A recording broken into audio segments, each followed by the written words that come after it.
Your relationship seems so perfect. What are the differences between you guys and how do you solve that? I got mustard. I got mustard. And it's alright. Oké jongens, Richie en ik gaan nu een Q&A opnemen. En als jullie dit zien... Nee.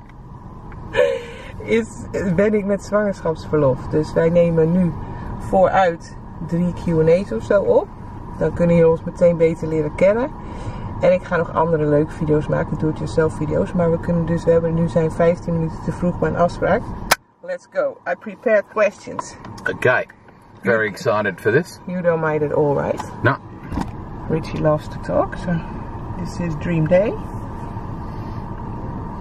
And then they know that about you already before we start, but keep it short. I think everybody knows that I don't mind a little bit of a chin wag. What's that?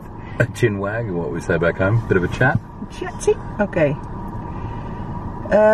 Your relationship seems so perfect. What are the differences between you guys and how do you solve that? Now, I just gave away mine. And the way we solve that is her going... and me going... Nay. I have some time slots per day I don't want to talk. Especially in the evening after working the whole day, talking the whole day English, sometimes with your friends or with my family. We do talk English. Or Q&As. Yeah, and then I'm like, okay, yeah, it's enough. I definitely, and this is where I get to have a bit of a chat.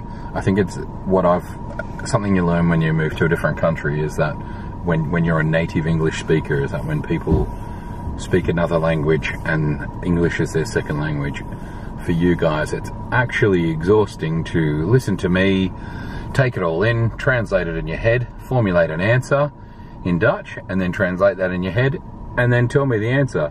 It actually involves a lot of energy, and to listen to fast-speaking Aussies or whatever, yeah, it uses a lot of energy, and I don't think we realise that.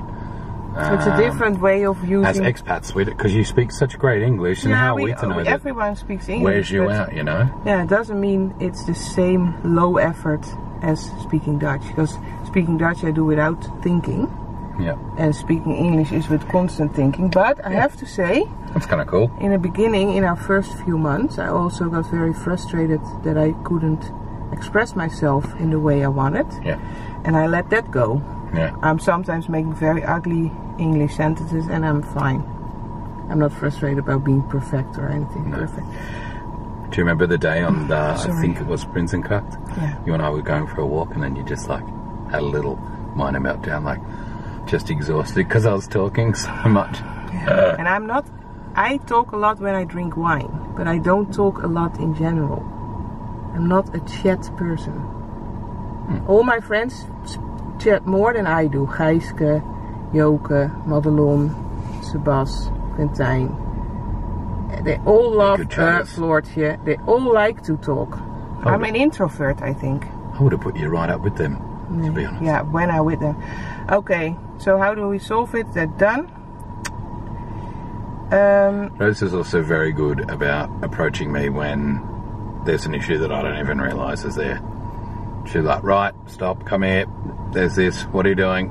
Or there's this, how about we chat about this? And then we talk about stuff, right? Yeah, confronting them. Yeah, she's actually quite good at, I hate confrontation, and Rose doesn't mind it at all. Yeah, but I think I can help you by saying it. It's not to make you feel shit. No, but that's where I'm heading, yeah. You're not trying to make me feel shit, or you win because you love confrontation and I don't. You approach it in here's a helpful tip, or let's have a discussion about this to make it easier or better. Yeah. Which is a pretty good approach. It's just your patterns, I'm analysing you. Okay. I love analysing people. She's an analyzer from way back. Analyst. Analytic? Nee. Okay, the question is answered. Our relationship seems perfect. That's not true. No. We have our moments together and stuff. What do you think is annoying about me then? That you don't mind confrontation. I'm raised like that. We always confront each other. Yeah, I think it's also part of the Dutch culture and European culture for that matter as well. I don't have anything, and I'm speaking honestly, I haven't had anything with Rose that annoys me or frustrates me.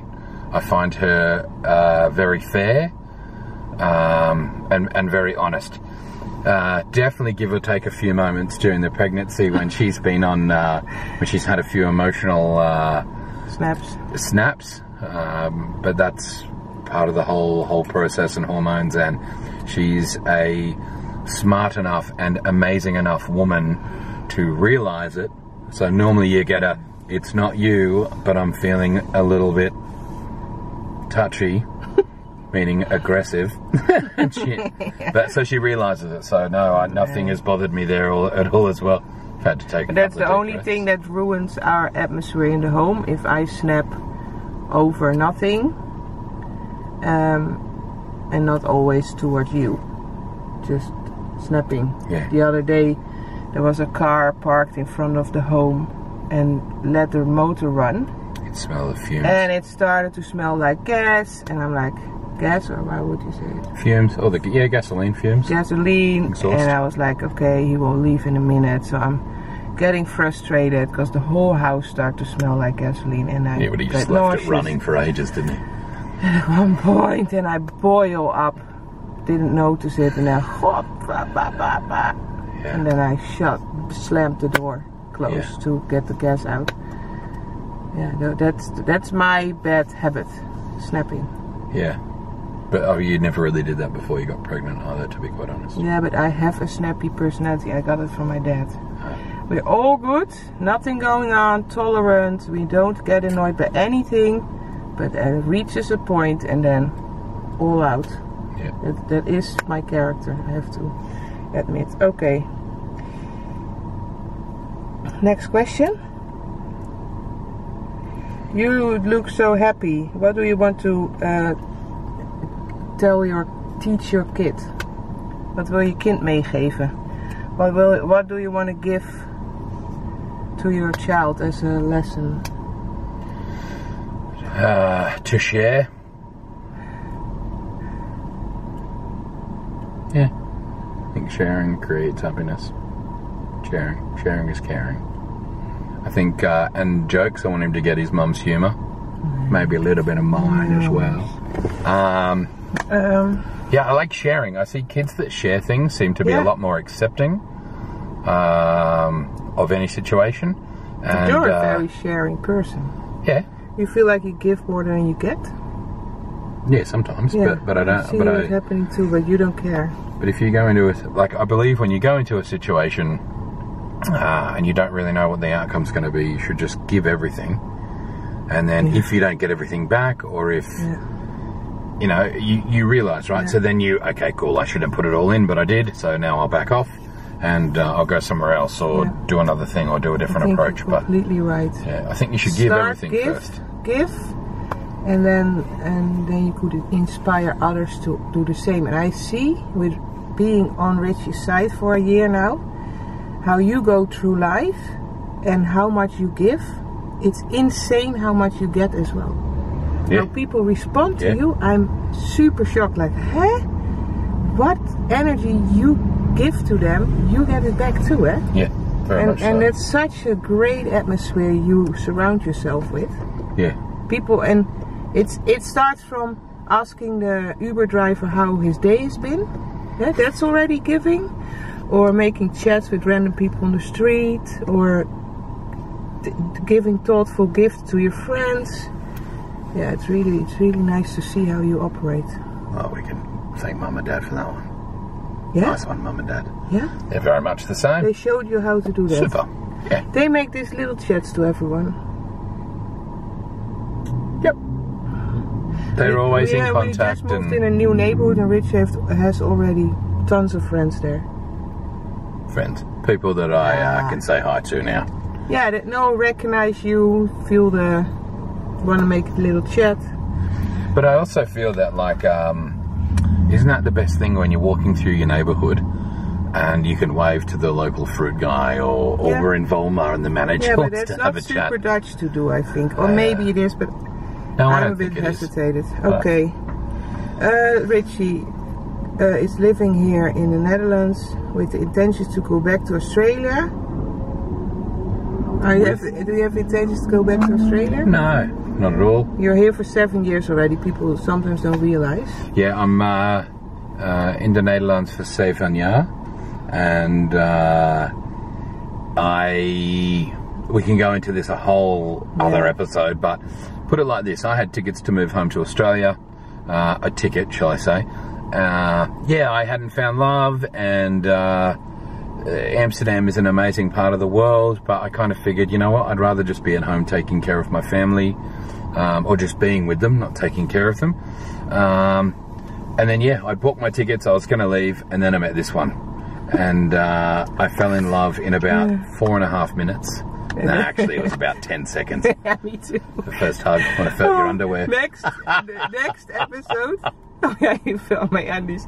Next Q&A, I want to talk about our first date and how we met, because we never really talked about it in our vlogs. No. But we have to go. No, it's super fun too. At the appointment now. Yeah, we got to go.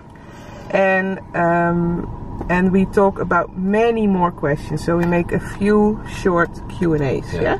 Do we wrap that last one up by saying we'll go wherever life takes us? Who knows? Yeah. Little famous influencer here. Ad guru. Now, I don't know about that. I think Sydney is a city I would really love, because I love insane big cities like Hong Kong, New York. And what I hear from you, this is this type of rushed city. Yeah. I love rushed It's city. huge. Okay. But you'll find out next year when we go and meet my parents. We're supposed to be in Sydney last month, because we booked tickets to meet his parents. But because of Corona we couldn't go, so we still have tickets for after the baby is born. Yeah. We will go there. Okay, doei! Doei.